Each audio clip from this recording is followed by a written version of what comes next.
Today's exercise is going to look at using a sliding disc or glider, if you will, to address strengthening the entire lower kinetic chain, working on hip stability, avoiding frontal plane collapse. It's a common problem we see in our athletes that are involved in cutting sports, pivoting sports, as well as our runner type endurance athletes, if you will. So you may be familiar with just kind of using a slider, and those are pretty common.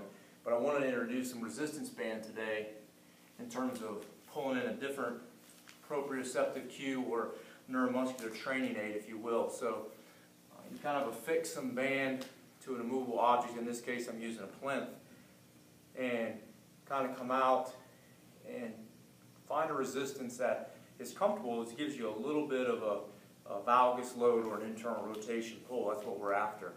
Okay, and I'll start with the left foot on the slider.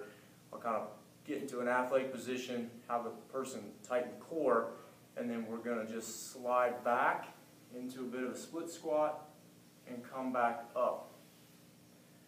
So I slide back and come back up.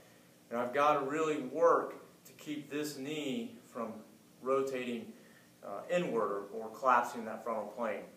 So we'll start in a sagittal plane motion with that almost drop squat type position, if you will. And then once they master that, we can move kind of straight out to the side if we want.